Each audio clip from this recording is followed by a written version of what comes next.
Hi, this is Jim from Safety Wars. Before we start the program, I want to make sure everyone understands that we often talk about OSHA and EPA citations, along with some other regulatory actions from other agencies, legal cases, and criminal activity. Everyone is innocent until proven guilty in a court of law. Proposed fines are exactly that, and they are often litigated, reduced, or vacated. We use available public records, news accounts, and press releases. We cannot warranty or guarantee the details of any of the stories we share, since we are not directly involved with these stories, at least not most of the time. Enjoy the show. This show is brought to you by Safety FM. And from OSHA Region 3. A very rainy evening here, wherever we are. This is Safety Wars, but wherever we are, you are. That's the advantage of the internet. One hell of a weekend, that's all I have to say. We'll just say, a relatively stress-free weekend.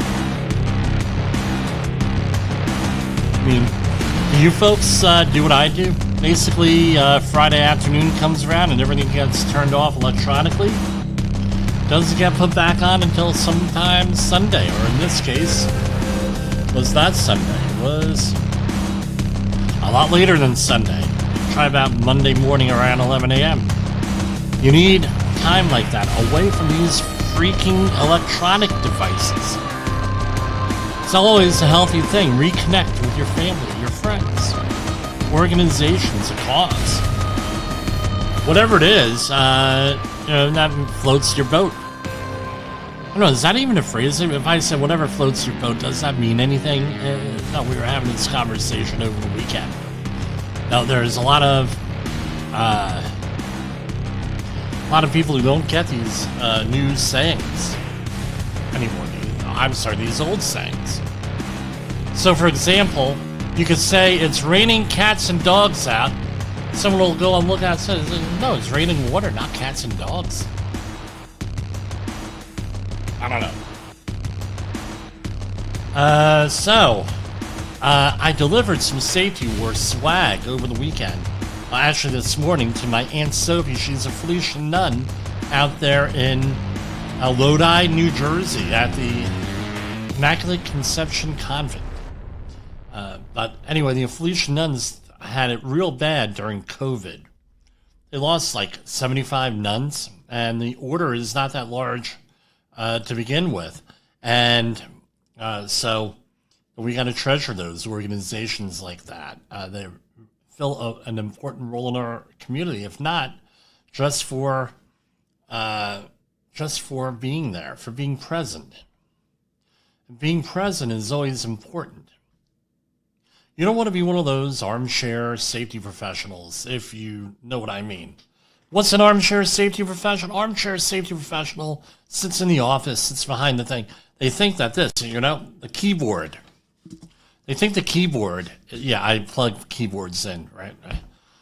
They think keyboards are safety. Safety is really, you got to be out there amongst the people, making those connections, being a leader the best you can. Because we all know about connections, and Jay Allen, he talks about the connections out there. And that's all very important. I was thinking on the way in today, I don't know why that is,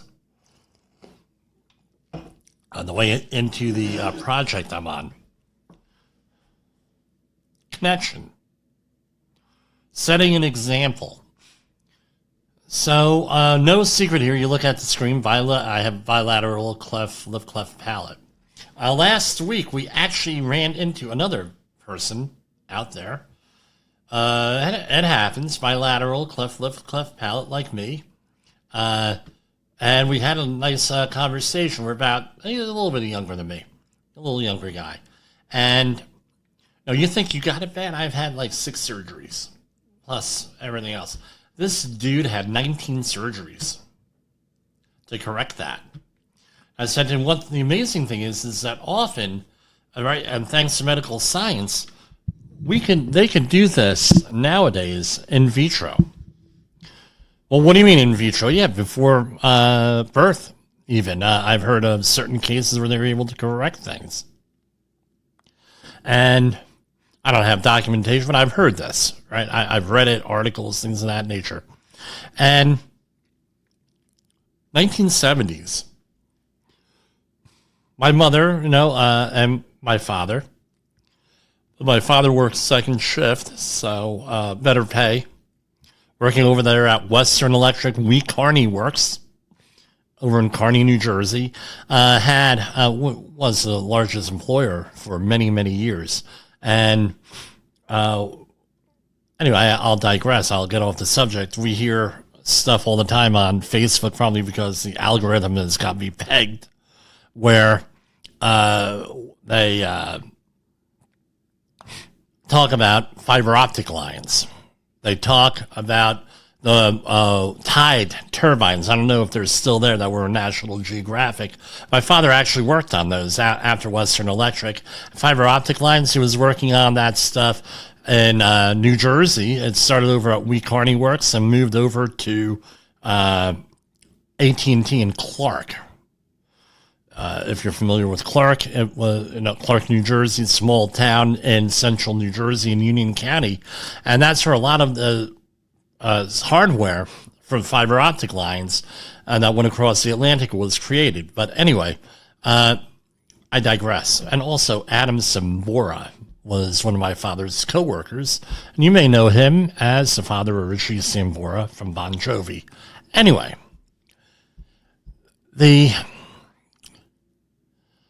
my mother was left mostly to manage this stuff. Doctor's appointments, surgeries while my father worked. And remember, back in them days, insurance, but they always had good insurance, but often it wasn't enough. So you had to cover things out of pocket, regardless of who you were. Anyway, my mother got inspiration. Knew that everything was okay because there was one prominent actor that has cleft lip, cleft palate, and that is the famous Stacy Keach. And my mother was like, look, when we were involved in things, hey, look, Stacy Keach, he overcame his problems. You can overcome your problems. I didn't think there was it didn't really inspire me because I wasn't that kind of guy watching TV, adult movies, for lack of a better word. Not adult movies, but older things that are meant for adults, right? I was into cartoons. I was into gothic horror, right? Frankenstein, Dracula, Wolfman, that sort of thing. And Star Trek, of course. But didn't really mean much to me until many, many years later. I was going out with my wife. We had just gotten married, and we were expecting our first child, James. And we were going to a restaurant, we were regulars at one restaurant, a hamburger joint. I don't even think it exists anymore.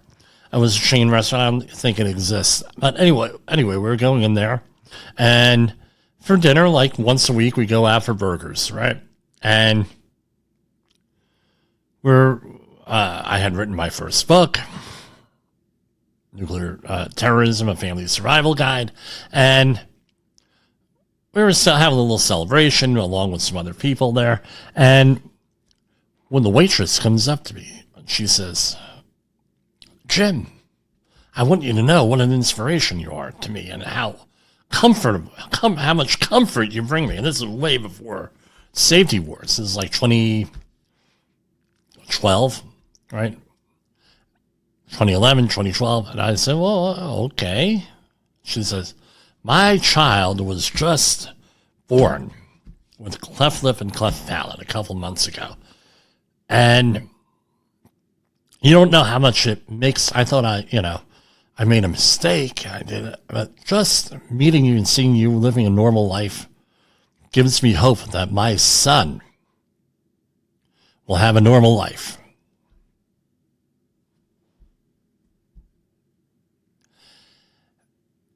So that's that connection there. Just being present, whether you have a problem or not problem, just being present and out there in the world, you're being a leader. Going through that struggle, You're being a leader. You don't know who you're inspiring. That's why you got to be careful with what you say. If you're negative, you don't know who's watching. You don't know what problems people have. You know what struggles people have. And that's what I want to leave you with the opening monologue here. Then we're going to get to some of the war news out here. And that's basically it. If you have issues, you're going through it, you're struggling, continue to do that because you don't know who you're inspiring. No, like that old song says, if you're going to hell, just keep on going. Every day, it gets closer to wherever you're going to. You survive every day. One step at a time, things are going to get better and better. The way things are. You may not be able to see it all the way through, but things will get better. And we're on a forward march to our destination, on a further march, whatever that goal is, and you got to start that goal, whatever that is, whatever that march is. And we'll get there. We'll get there, hopefully together. And we're going to cut it and go to our first commercial break. From the front lines of the safety war, it's Safety Wars, with your host, Jim Posel on Safety FM. Get ready to face the harsh reality. Have you listened or watched the Safety War show? It does stream live on the radio and on the streamer-emers that we have. So if you have not taken a listen to Jim Posel and what the hell he's doing every evening with Safety Wars, I would strongly encourage you to take a view or take a listen, whichever option is available for you, and take a listen to what the hell he has going on. It will take some deep dives in some information that you might be interested in. In the professional safety community, communication and planning are just a few keys to your program's success. The question many practitioners have is, where do I start? Dr. Jay Allen, the creator of the Safety FM platform and host of the Rated R Safety Show, has built a global foundation to help you along the way. Go to safetyfm.com and listen to some of the industry's best and most involved professionals, including Blaine Hoffman with the Safety Pro, Sam Goodman with the Hop Nerd, Sheldon Primus with the Safety Consultant, Jim Posel with Safety Wars, Emily Elrod with Unapologetically Bold, and many others. As individuals, we can do great things, but as a team, we become amazing. Dial into safetyfm.com today and surround yourself with a powerful force of knowledge and support.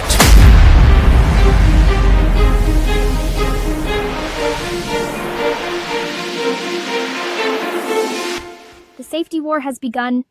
The risks are out there, lurking in every corner of the workplace, threatening our most valuable asset, our people. But we have a plan.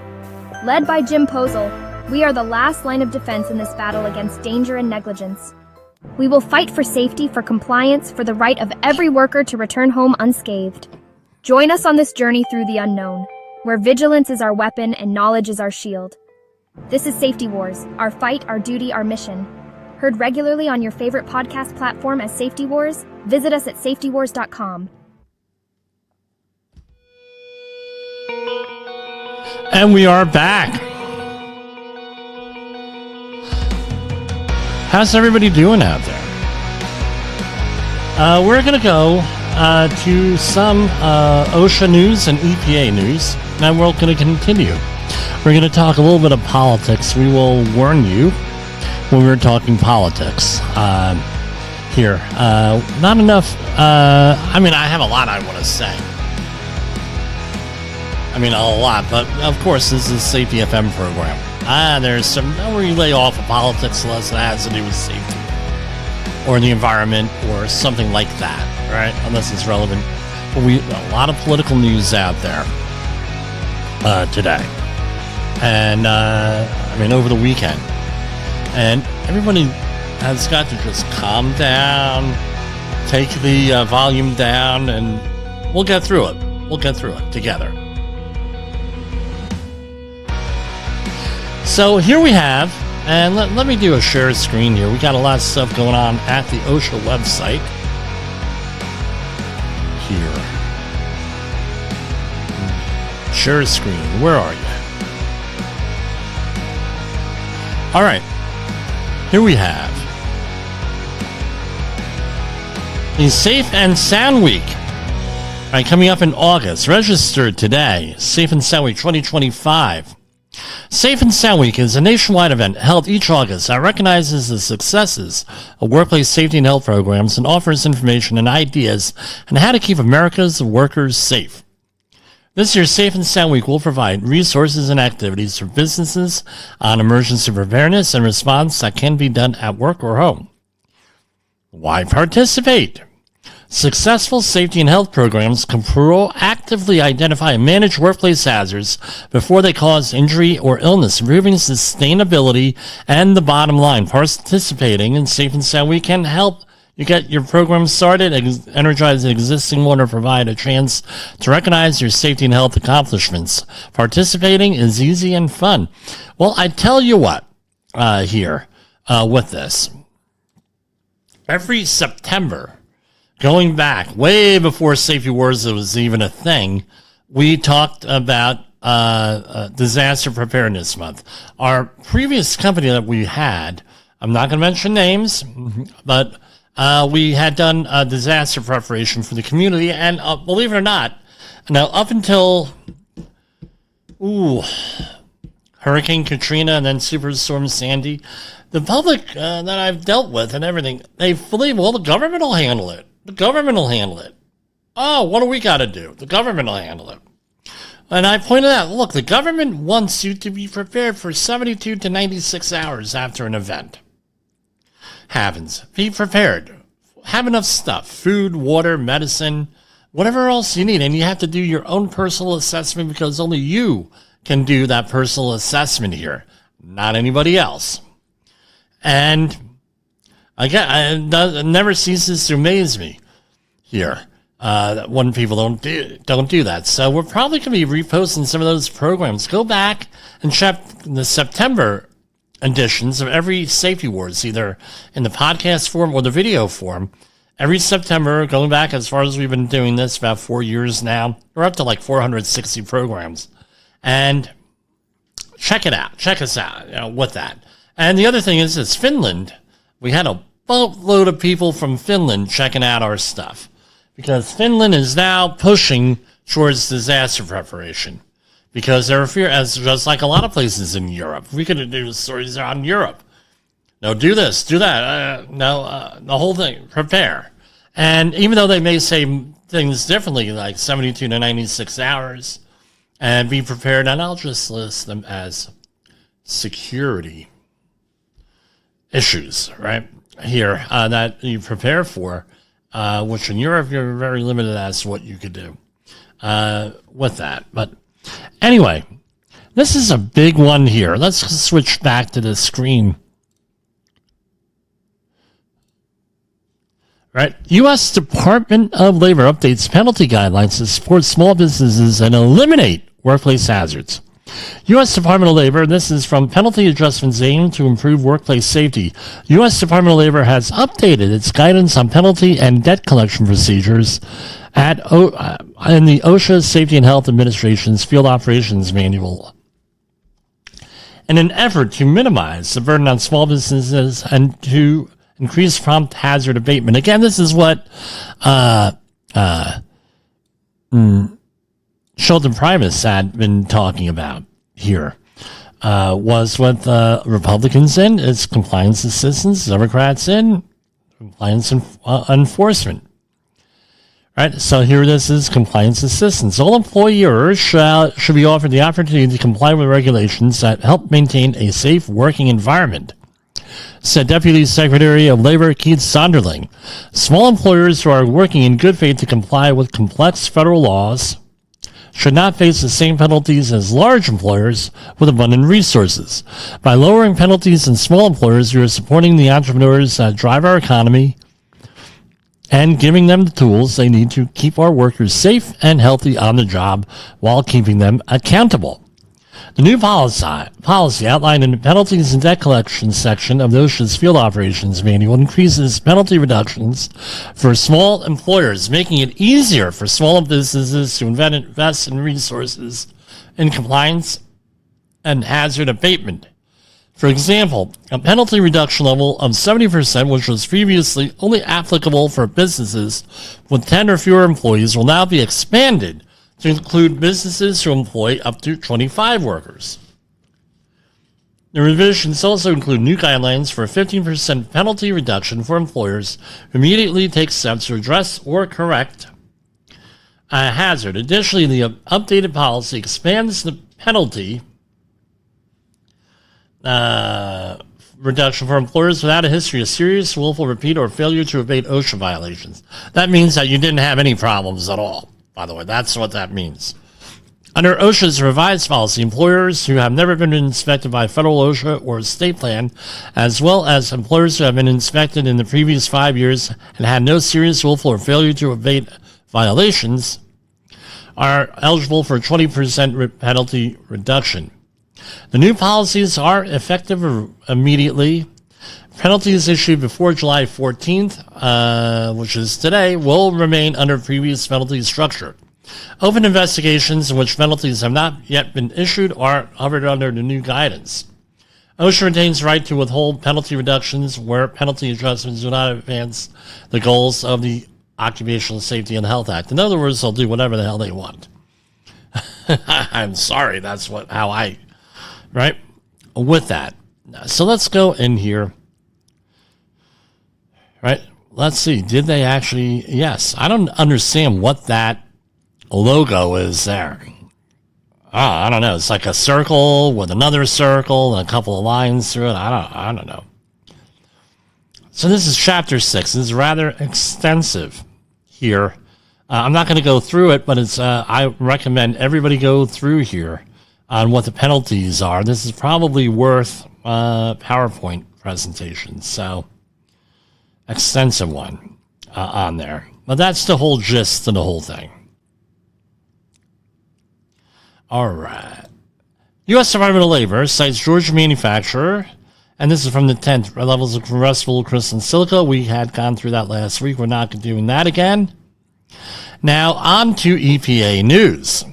EPA announces a proposed plan to address drinking water contamination at a New Hampshire Superfund site. This is out of, I believe it's Region 1 of the U.S. EPA out of Boston last Friday. U.S. EPA has released a proposed plan for an interim remedy to address drinking water contamination at the Tinkham Garage Superfund site located on 102 Londonderry, New Hampshire. EPA is accepting public comments on the proposed plan from July 11th to August 12th. EPA is considering several options which would provide alternative water to mitigate risk for residents who rely on groundwater as their drinking water source within target neighborhoods. EPA is seeking public comment on the preferred interim remedy and will offer public meetings to receive input after public has an opportunity to review and provide comments. EPA expects to finalize the decision in September. So upcoming meetings, there's one on July 10th, one on July 29th. You go up there if you're in the impacted area. Located in Londonderry with a D, New Hampshire, the roughly 375-acre Tinkham Garage Superfund site is comprised of residential, commercial, and undeveloped conservation land. In addition to the 13-unit Woodland Village condominium complex, there are single-family homes along Mercury, McAllister Drive to the north, Gilchrist Road, and blah, blah, blah, blah, and it goes on and on with the whole neighborhood there. The presence of volatile organic compounds, including 1,4-dioxane and polyfluoroalkyl substances, have been identified in groundwater at the site and in groundwater and some water supply wells down gradient from the site at levels that present an unacceptable current and future risk to human health and the environment. Groundwater is used as drinking water. Downgrading from the site and monitoring has continued since 2018. Households with detections above federal or state centers have been offered bottled water by the responsible parties or by the agencies as a temporary mitigation measure. So yeah, that's like not good to be drinking 1,4-dioxane and other things. Here's another one. EPA proposes to fine-tune cleanup plan to remove contaminated soil, protect groundwater at Goose Farm Superfund site. This is out of Plumstead Township, New Jersey. I don't recall ever... Yeah, I've heard of this, Goose Farm, but I don't know anything about it. U.S. EPA is proposing to update the ongoing cleanup of the Goose Farm Superfund site in Plumstead Township, New Jersey. The new plan targets addressing remaining soil contamination with PCBs and chemical waste that continues to pollute local groundwater. EPA has made real progress at the Goose Farm site, said EPA Regional Administrator Michael Bartucci.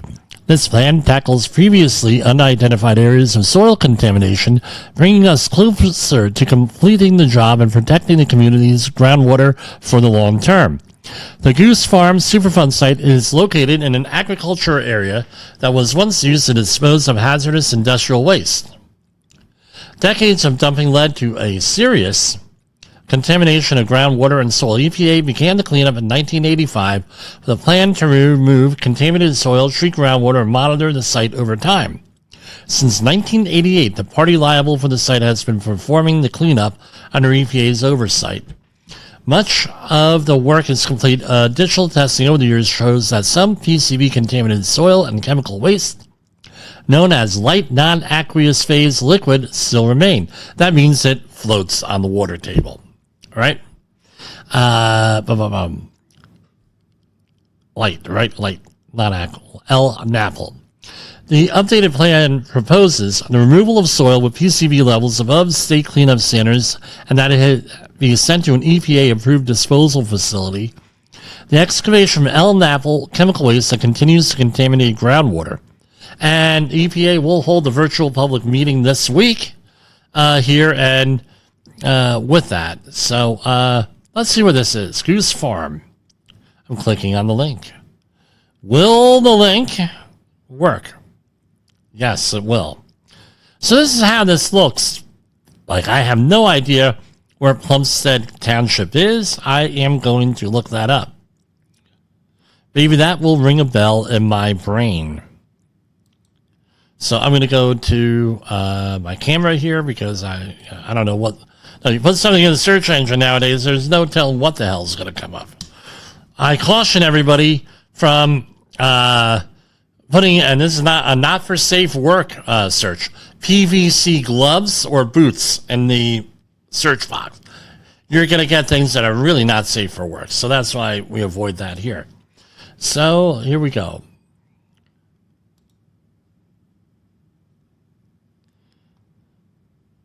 Yeah, it's a good thing I took the screen off here because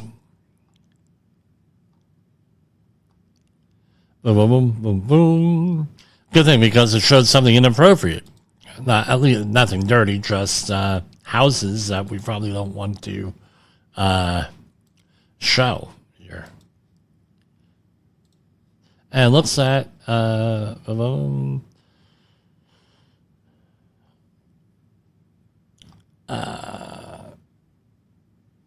it's in South Jersey, and hold on, maps. And zoom out here. Okay, so this is, let me go, I think I'm safe with a Google map here. So this shaded area here is just north of Fort Dix Military Reservation on the northern bound side. That area in New Egypt is coming up as Plumstead Township. And south of Route 195. So it's right there in the heart of the Pinelands region here, as I understand it. But Anyway, that's I've probably driven through this thing for a long time, and I tell you, unfortunately, the person who would know everything about this site passed away recently. I believe this is one of the sites that he was working on. Now that I look at where it is here, friend of the program, Bill Flockhart, here. So, all right. That's what we got for EPA news here. So there's public meetings and everything else associated with that. So we're going to go to yet another commercial break, and we'll come back at you here on Safety Wars. Right? I'm trying to keep these breaks going here. We're at 30 minutes. And we may have some music. Where danger lurks in every corner, one man stands as a beacon of hope. Jim Posel, a veteran safety expert with over 3 decades of experience, now bringing his knowledge to you with Safety Wars. Engaging, informative, and always relevant. That's Safety Wars. Join the safety revolution with Safety Wars, available on Spotify, Apple Podcasts, YouTube, and wherever you get your podcasts and videos. Hi, this is Jim Posel, your safety warrior. You know what drives you nuts? Oh, I mean, hold on. absolutely unhinges me. I see all this stuff on social media. I get stuff in the mail, the junk mail. Let's start that over again. Hang on. And everything else. And, hey, we have a health... Oh, hold on. Let's try that again. Hold on. This is live radio, everybody.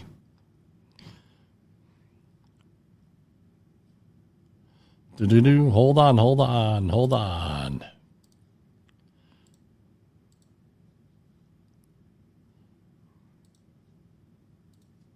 Hi, this is Jim Posel, your safety warrior. You know what drives you nuts?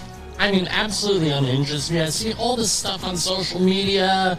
I get stuff in the mail, the junk mail, and everything else. And, hey, we have a health and safety program for you. We have a health and safety process for you. Just throw out some money, 15, 20 minutes later, you have a complete health and safety program. No assessments, no professionalism, no professional checking out your stuff.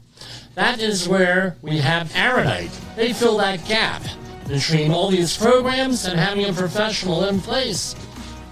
Right? Let's say that you're an office, a financial service company, a retail chain, a tech company, you name it.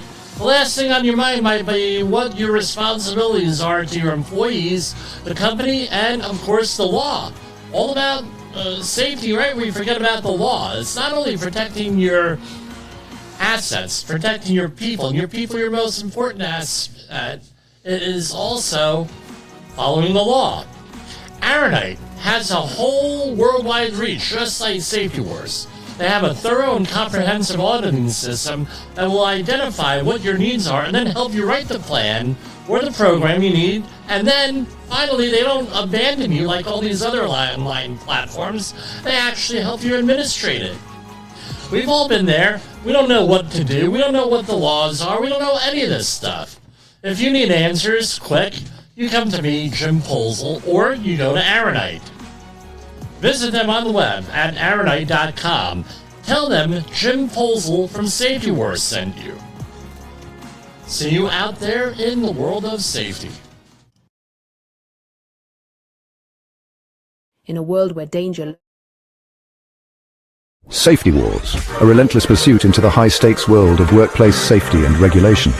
Jim Posel, a seasoned veteran on a mission to protect the vulnerable, the diligent, the everyday worker, in an environment where risks run high and lives hang in the balance. Welcome to the Safety Wars show on Safety FM. Follow us on social media as Safety Wars. Listen to us on your favorite podcast network as Safety Wars or visit us at safetywars.com. I don't think people understand the true cost of negligence in construction. A suburban Madison contractor with a deadly track record is in hot water again. Already cited for fatal safety violations in 2022, the company was caught exposing workers to deadly fall hazards in February 2024. During a federal inspection, 6 employees were found working 12 feet up without protective gear. OSHA slapped them with 1 willful, 2 repeat, and 5 serious violations, proposing $144,505 in fines. Just 4 months ago, OSHA found similar hazards at another site, leading to more citations. Back in 2022, a worker was crushed by a 1,000-pound wall. The company was cited for 11 violations and has been a deadbeat and hasn't paid any of the penalties. OSHA's Chad Greenwood stated, "The company shows a blatant disregard for worker safety. Stay informed and stay safe. Visit safetywars.com. Listen to us on your favorite podcast platform as Safety Wars."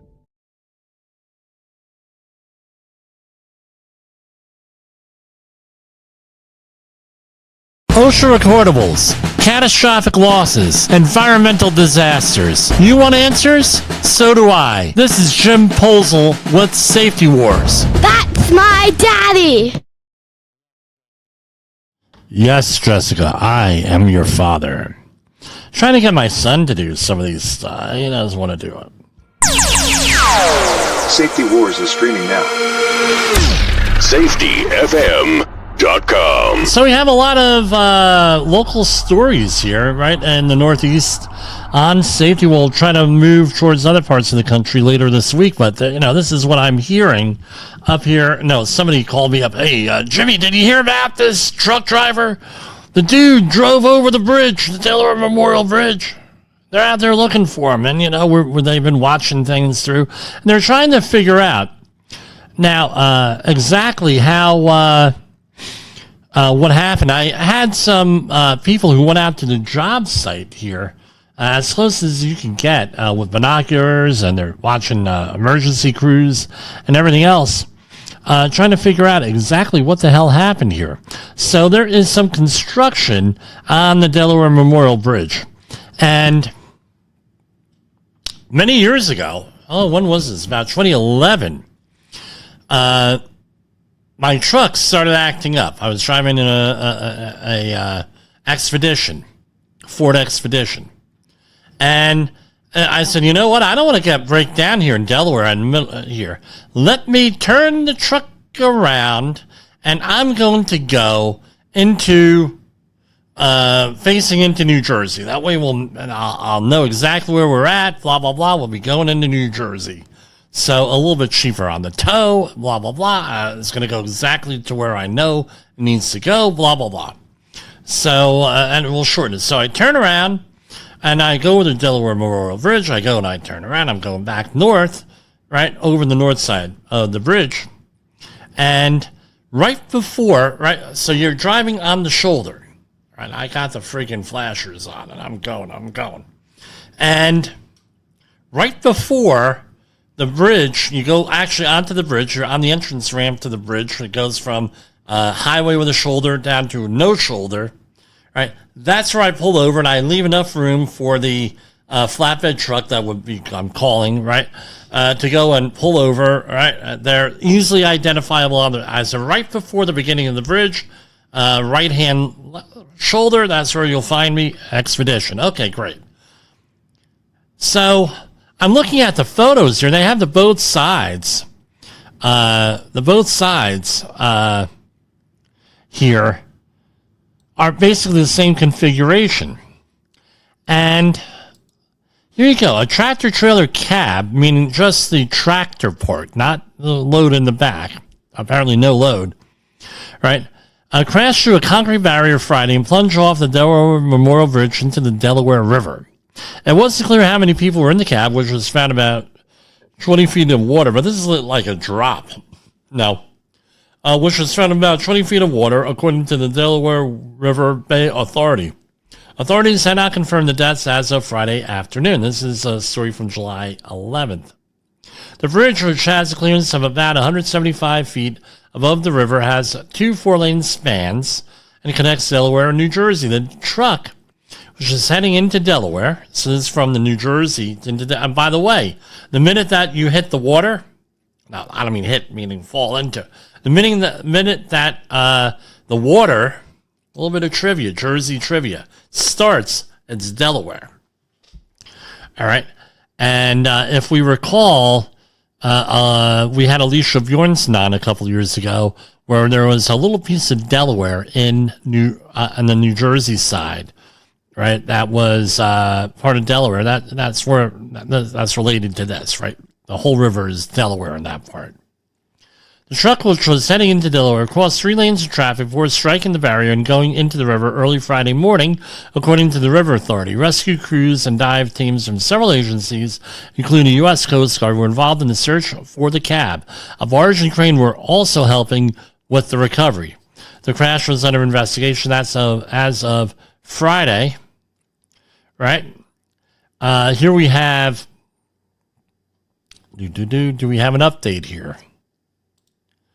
With that, hold on. Where is the update? Hold on. Let's see if we got an update here. Hold on. Okay, here it is. Truck driver identified, and this is as of approximately 4 hours ago from airtime.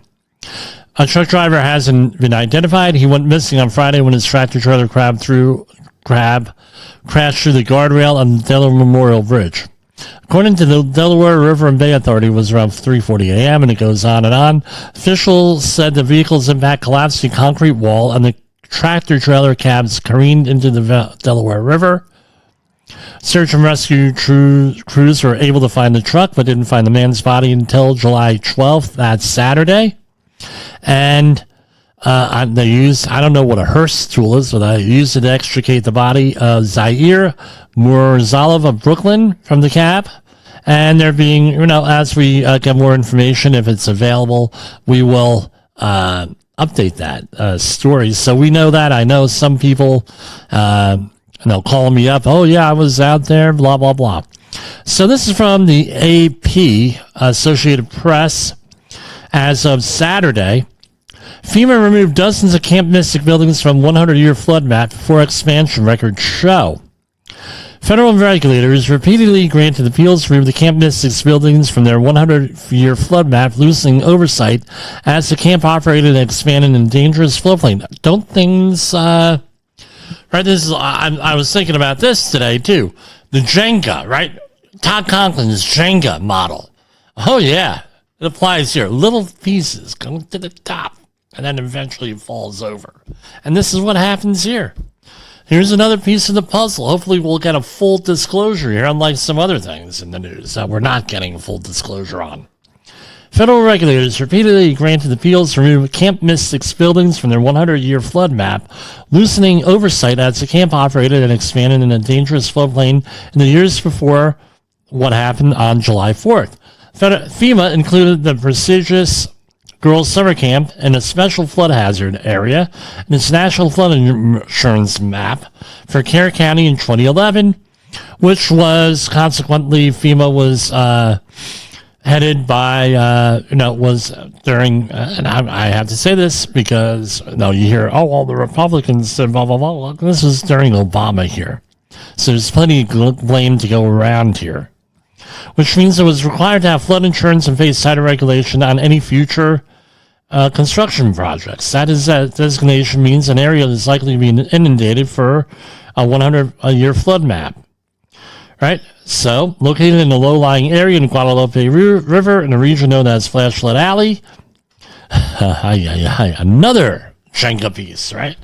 Camp Mystic lost at least 27 campers and counselors, and a longtime owner, Dick Eastland, won the historic floodwaters tour. The flood was far more severe than 100-year event envisioned by FEMA, experts said, and moved so quickly in the middle of the night that it caught many off guard, and the county lacked a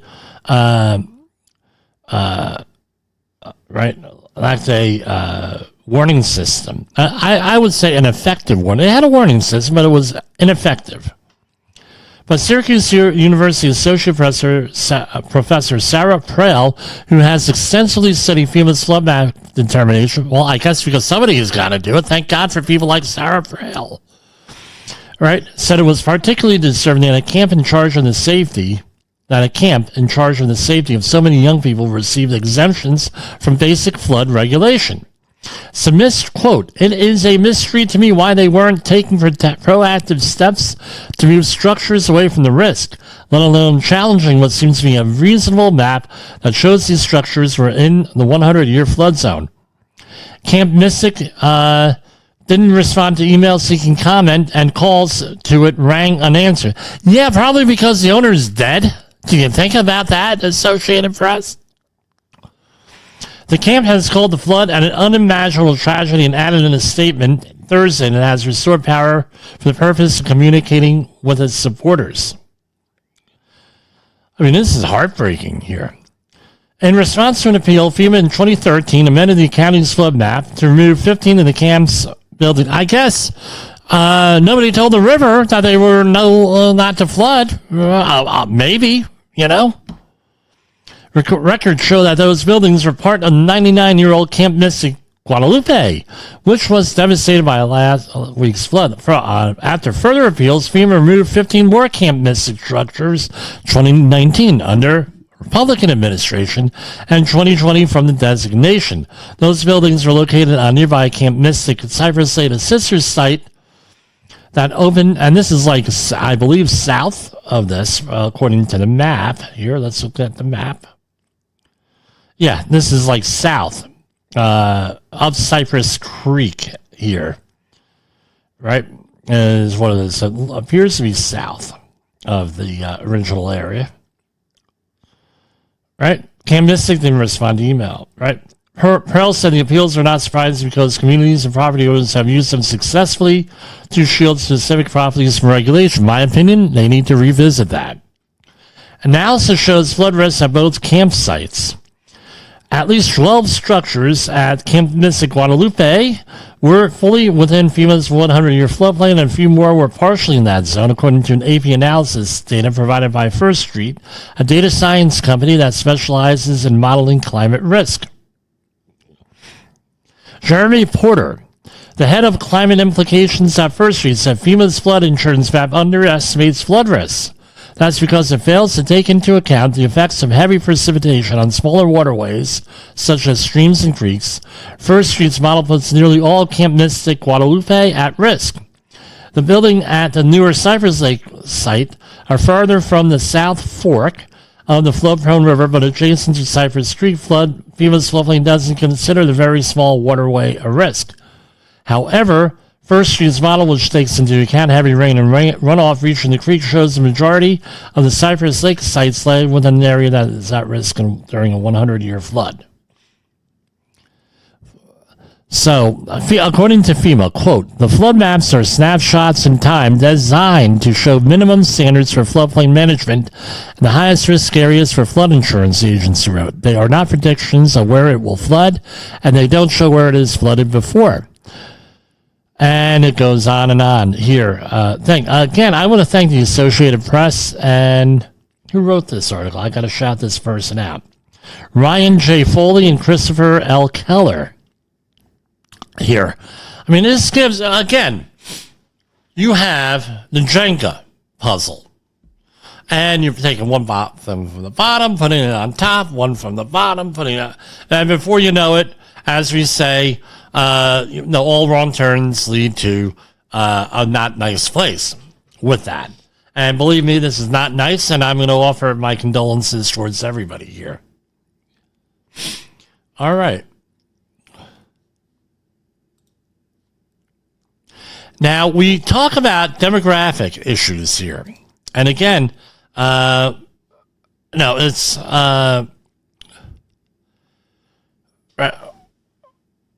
low birth rates. One of the reasons why we have all the issues that we have, and I think finally people are waking up to this. Right, I've been aware of this since 1991. And you're crazy. Well, I don't think so anymore. Why social media is driving young men towards priesthood. Dozens of young men are expected at a vocation event in Knock, Comeo, amid a yearning for authenticity in a digital age.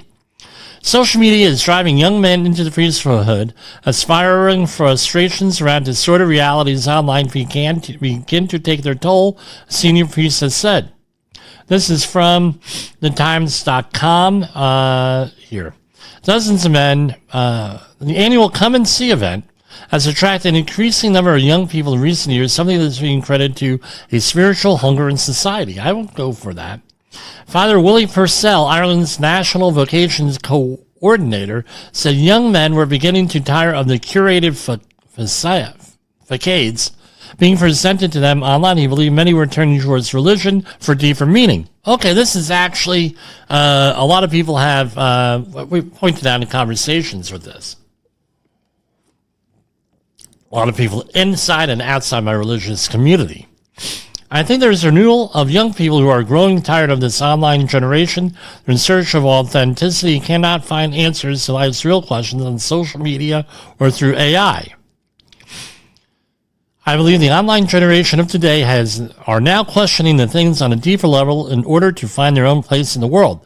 They're being linked back to God, even if it's unknown to themselves. It's clear that there is a wonderful goodness in the youth of today, but it's no wonder that they're confused by information they get online. And Purcell, parish priest and Clara Kilkenny said the people who signed up to Sunday's event were mainly young working professionals or recent graduates. And going on, I mean, right? Well, we talk about lack of authenticity with the AI. I mean, that's an ongoing thing. And I tell a conversation we're having inside and outside of the safety arena, like here, like we just talked. So with AI, right? And it goes with women and men and everything else. So you have the situation where you meet someone in person and you're like, wow, they're this way. Then you go online and it's like, wow, they're totally freaking different than that online. Look at their online persona. And you see that, you know, it's sort of like there was an old interview of Ozzy Osbourne. And the interviewer says to him, am I talking to John Osbourne or am I talking to Ozzy Osbourne? Because there is a difference. So, well, this is John Osbourne. And they went, this is Ozzy Osbourne, right? With that. And it's this lack of authenticity. Now, how does that work into this? I was having a conversation with a data scientist today, specifically on demographics. People, can use their imagination here. I don't want to say because this lives right, would rather interact with a computer, would rather interact with other things than rather than a real person. Now, right. So back in the 70s and 80s, a lot of communities saw this. Right, the community she was in, the educational community, and they had classes on this is how to talk to the opposite sex. This is what it means to go out on a date. This is what this means for this, and because people didn't know. And I think that has something that might be impacting here, where they're looking for authenticity and everything, and they're looking towards the spiritual thing. In this case, the Catholic Church seeing more people for the vocation of priests. And probably I would be interested in seeing what the nuns are doing, the convents, because right now, the Felician convent that my family member is a member of, Sophie, she is out there listening to us right now. She is a member of having problems with novitiate. However, there is a Catholic community in New City, New York. They operate the Marian Shrine. A bunch of nice people. I meet them in Dunkin' Donuts sometimes after church. I know I see them in there. And they're, very nice. I mean, they were there with the novitiates. They had like a half a dozen of them. And so I would like to see that, exactly how that's impacting it. But again, it all comes down to lower birth rates and demographics and everything else here with this thing. What's going on? Here we have another one from The Guardian. This is from Gaming in Their Golden Years, Why Millions of Seniors Are Playing Video Games. This is another one, gerontological situation here. Michelle Stratham's preferred game is Call of Duty. It's fast, right? She boasts about how she'll beat opponents as it bless your heart while hurting over rooftops. When she said she respawns or comes back to life at a checkpoint. Right? She says, a lot of people are surprised that someone my age is playing video games. When I get really long sniper shots or down someone in the helicopter, it's pretty fun. Right?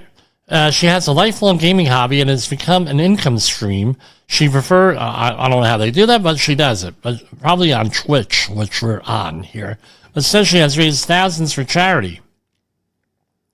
Again, she chats, she does this, and she does that. So she is one of 57 million Americans over 50 who game. A cohort that represents 28% of 205 million total U.S. gamers. Again, I don't do it. Well, God bless you. They're doing this. They're saying that there is some cognitive impacts, right? Again, all this stuff here, the phone, everything else is about programming. Apparently, they're programming things here. So, all right. Again, helping someone cognitive. I would like to see a double-blind study on here to see if that's true at all.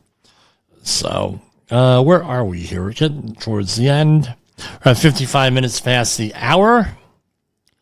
So, here we have some more stuff. Grand Canyon wildfire photos show devastating historic impact on historic sites. 2 wildfires have torn through the historic Grand Canyon Lodge, which was engulfed in flames over the weekend. A pair of wildfires has unleashed a devastating path of destruction. Firefighters have devastatingly been attempting to tackle the White Sage Fire and the Dragon Bravo Fire. The latter has destroyed dozens of structures, including the Grand Canyon Lodge. Glad I got to see that when I could. Built in the 1930s, it was one of the only lodging inside the park at the North Rim. But over the weekend, it was consumed by flames. Here, they got pictures. How sad. Here, Unbelievable. And governor demands investigation. Okay. Really? How's that going there? No. Okay, well, I'm sorry. Wrong state. Grand Canyon's in Arizona. I was going to say something if it was in California, because I know I'm thinking Death Valley here. Okay. And anything less in here? All right, for more on this, let's bring in the Education Secretary, Linda McMahon. So the president is having a... Okay, we'll save the rest of this for tomorrow, and we're going to end it right here. And for Safety Wars, this is Jim Posel. I hope to see you tomorrow. Bye-bye, everybody. The views and opinions expressed on this podcast are those of the host and its guest and do not necessarily reflect the official policy or position of the company. Examples of analysis discussed within this podcast are only examples. They should not be utilized in the real world as the only solution available, as they are based only on very limited and dated open source information. Assumptions made within this analysis are not reflective of the position of the company. No part of this podcast may be reproduced, stored in a retrieval system, or transmitted in any form or by any means, mechanical, electronic, recording, or otherwise, without prior written permission of the creator of the podcast, Jay Allen.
Come and listen to a story about a man named Jim. Safety's his game and the odds were looking grim. Workplace hazards everywhere. from ladders to machines. He took on the mission to make those places clean. Safety, that is. PPE. OSHA rules. Well, next thing you know, old Jim's in high demand, teaching folks safety from the mines to the land. Said we gotta keep them safe, make sure they know the score about hazards and the dangers that they just can't ignore. Training, that is.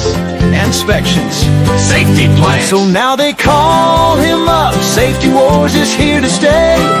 Fighting the good fight, keeping dangers at bay. Tune in and learn with Jim. He's got the safety know-how. 'Cause Safety Wars is on, and we're starting right now.